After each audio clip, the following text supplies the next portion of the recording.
এক ব্যক্তি ৯৯ জন মানুষ হত্যা করার পরে তার দিলের মধ্যে তওবা করার আগ্রহ জাগ্রত হলো। ব্যক্তিটা মনে মনে চিন্তা করলো, এ পর্যন্ত তো আমি ৯৯ জন মানুষকে হত্যা করেছি, নিরপরাধ ৯৯ জন মানুষকে আমি হত্যা করেছি। আমার তো আল্লাহ পাক রব্বুল আলামিনের দরবারে উপস্থিত হতে হবে। আমার তো আল্লাহ পাক রব্বুল আলামিনের কাছে আমি জীবনে কি করেছি না করেছি সব কিছুর আল্লাহ পাকের কাছে হিসাব নিকাশ দিতে হবে। তো আমি তো নিরপরাধ ৯৯ জন মানুষ হত্যা করেছি, আল্লাহ পাক রব্বুল আলামিনের কাছে কেমনে আমার জীবনের হিসাব নিকাশ আমি দেব? এই চিন্তা করে ব্যক্তিটা একজন আলেম ব্যক্তির কাছে চলে গেল। মানে সে খুব একটা ভালো আলেম না, মোটামুটি একজন আলেমার কাছে চলে গেল, অযোগ্য একজন আলেমের নিকটে চলে গেল। আলেম ব্যক্তির কাছে গিয়ে বলল, এ পর্যন্ত আমি ৯৯ জন মানুষ হত্যা করেছি, আমার কাছে কোনো অপরাধ করে নাই, তবুও আমি তাদেরকে হত্যা করেছি। তো আমার হত্যার সংখ্যা এ পর্যন্ত ৯৯টা হয়েছে।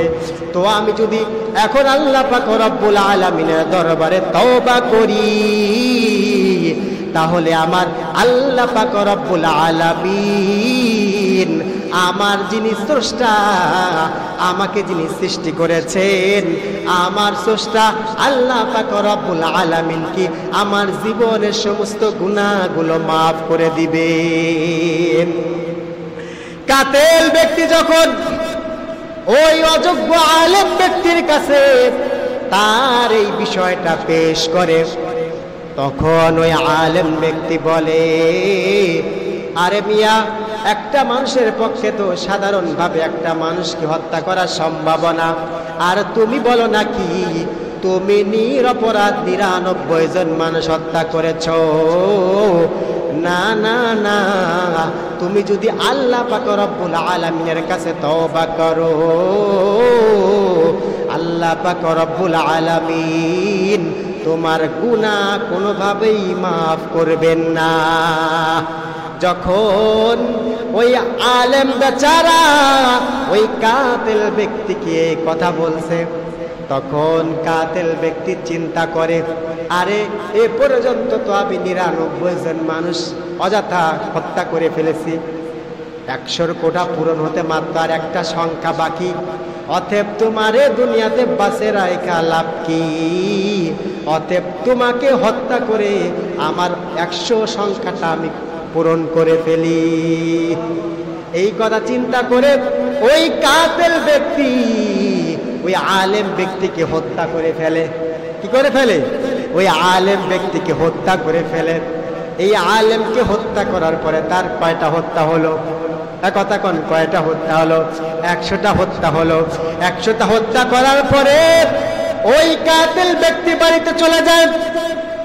বাড়িতে যাওয়ার পরে তার কোনো কিছু ভালো লাগে না, বারবার দিলের মধ্যে এই কথাটাই জাগ্রত হয়, তুমি তো একজনের সৃষ্টি, তোমাকে তো একজন সৃষ্টি করেছেন, তোমার জীবনের হিসাব নিকাশ তো একজনের কাছে দিতে হবে, ওই আল্লাহ পাক রব্বুল আলামিনের কাছে। তুমি যে ১০০টা হত্যা করেছে পর্যন্ত নিরপরাধ মানুষ, এই সমস্ত বিষয়ের কেমনে হিসাব নিকাশ আল্লাহ পাক রব্বুল আলামিনের কাছে দিবা? আল্লাহর কাছে তো হাজির হতে হবে, কিন্তু এই সমস্ত বিষয়ের কি হিসাব দিবা? বারবার যখন ব্যক্তিটা দিলের মধ্যে এই কথা জাগ্রত হয়, তখন এলাকার মানুষের কাছে খোঁজ খবর নিয়া ব্যক্তিটা বড় একজন আলেমের কাছে চলে যায়।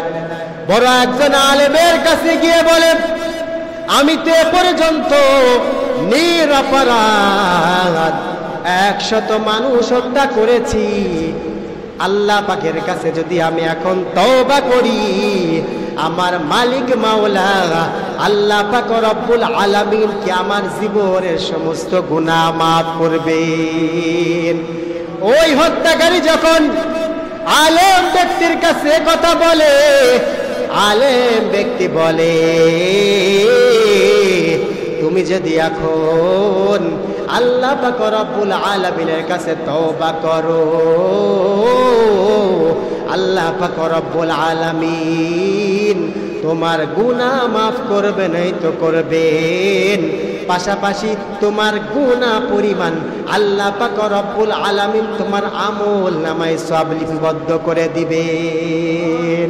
আল্লাহ পাক রব্বুল আলামিন এই আয়াত কারিমার মধ্যে বলেন, যারা গুনাহ হওয়ার পরে তওবা করবে আল্লাহ পাক রব্বুল আলামিন তাদের জীবনের সমস্ত গুনাহগুলো মাফ করে দিবেন এবং গুনাহ পরিমাণ তাদের আমল নামে আল্লাহ পাক রব্বুল আলামিন সওয়াব জমা করে দিবেন। আলেম ব্যক্তি যখন ওই কাতেল ব্যক্তিকে কথা বলে, কাতেল ব্যক্তির দিলটা আনন্দে ভরপুর হয়ে যায়। কি হয়ে যায়? আনন্দে ভরপুর হয়ে যায়। আনন্দে ভরপুর হওয়ার পরে ওই কাতিল ব্যক্তি, হত্যাকারী ব্যক্তি আলেমকে বলে, তাহলে এখন আমি কেমনে তওবা করলে, কোন পদ্ধতিতে তওবা করলে আল্লাহ পাক রব্বুল আলামিন আমার জীবনের সমস্ত গুনাহগুলো মাফ করে দিবেন? দয়া করে মেহেরবানি করে আমাকে সেই পদ্ধতি, সেই নিয়ম কানুনগুলো জানায়া দিন। তখন ওই আলেম ব্যক্তি ওই কাতিল ব্যক্তিকে বলে, তুমি অমুক এলাকায় চলে যাও, অর্থাৎ নির্দিষ্ট একটা এলাকার নাম উল্লেখ করে ওই আলেম ব্যক্তি ওই কাতিল ব্যক্তিকে বলে, তুমি অমুক গ্রামে চলে যাও, ওইখানে গিয়ে দেখো কিছু মানুষ আল্লাহ পাক রব্বুল আলামিনের ইবাদত বন্দি করতেছে, তুমি যদি গিয়ে তাদের সাথে ইবাদত বন্দি করো আল্লাহ পাক রব্বুল আলামিন তোমার জীবনের সমস্ত গুনাহগুলো মাফ করে দিবে। আলেম ব্যক্তি সে আনন্দ ভরা মন নিয়ে ব্যক্তিটা বাসায় চলে যায়।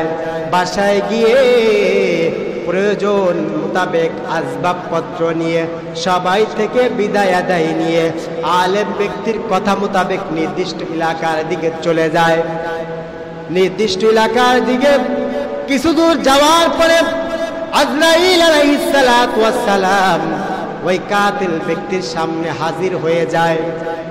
আজরাইল আলাইহিস সালাতু ওয়াস সালাম অতঃপর ওই কাতিল ব্যক্তিকে তার রূহটাকে কবজ করে ফেলে। তার রূহটা যখন কবজ করা হয়ে যায়, তখন এই কাতিল ব্যক্তির রূহটা নেওয়ার জন্য দুই দল ফেরেশতা আসে। কয় দল ফেরেশতা আসে? দুই দল ফেরেশতা আসে। সাধারণতভাবে একটা মানুষ যখন ইন্তেকাল করার পরে ওই মানুষটা যদি জান্নাতিওয়ালা মানুষ হয়, মানুষটা যদি নেককার আল্লাহওয়ালা মানুষ হয়, তাহলে ওই ব্যক্তিটার রূহটা নেওয়ার জন্য জান্নাতের ফেরেশতা আসে। প্রক্ষান্তরে কোন মানুষ যদি গুনাহ করে তার জীবনটা কাটায়া দেয়, তাহলে তার রূহটা নেওয়ার জন্য জাহান্নামের ফেরেশতা আসে। কোন ফেরেশতা আসে? জাহান্নামের ফেরেশতা আসে। বদকার ব্যক্তির রূহ নেওয়ার জন্য জাহান্নামের ফেরেশতা আসে, আর নেককার ব্যক্তির রূহ নেওয়ার জন্য জান্নাতের ফেরেশতা আসে। কিন্তু এই ব্যক্তির ব্যাপারে উল্টা হয়ে গেল। এই ব্যক্তির রূহ যখন কবজ করা হয়ে গেল, তখন তার রূহটা নেওয়ার জন্য দুই দল ফেরেশতা আসলো। কয় দল? দুই দল ফেরেশতা আসলো। জান্নাতের ফেরেশতা আসলো এবং জাহান্নামের ফেরেশতা চলে আসলো। দুই দল ফেরেশতা চলে আসলো তার রূহটা নেওয়ার জন্য। যখন দুই দল ফেরেশতা চলে আসলো, দুই দল ফেরেশতা আসার পরে দুই দল ফেরেশতা পরস্পর তর্ক বিতর্ক শুরু করে দিল। জান্নাতের ফেরেশতা বলে, এই রূহটা আমরা জান্নাতে নিয়ে যাব।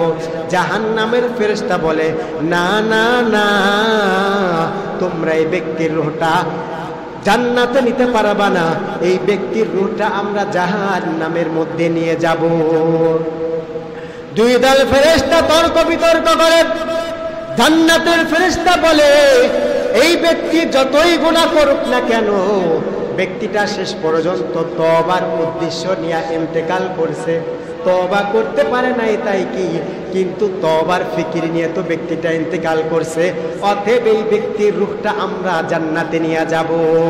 জাহান্নামের ফেরেশতা বলে এই ব্যক্তি 99 জন মানুষ হত্যা করছে, এর মধ্যে একটা আলেমকে হত্যা করে 100 সংখ্যা পূরণ করছে। এই ব্যক্তি নিরপরাধ 100 জন মানুষ হত্যা করেছে। অতএব এই ব্যক্তির রূহটা তোমরা জান্নাতে নিতে পারো না, এই ব্যক্তির রূহটা আমরা জাহান্নামের মধ্যে নিয়ে যাব। দুই দল ফেরেশতা তর্ক বিতর্ক করে আল্লাহ পাক রব্বুল আলামিন এমত অবস্থায় ওই জায়গায় একটা ফেরেশতা পাঠায়া দিলেন। কি পাঠায়া দিলেন? ফেরেশতা পাঠায়া দিলেন। যখন ওই জায়গা ফেরেশতা পাঠায়া দেয়, তখন ওই দুই দল ফেরেশতা ওই তৃতীয় ফেরেশতাকে বিচারক হিসেবে নির্বাচন করে। কি করে? বিচারক হিসেবে নির্বাচন করে।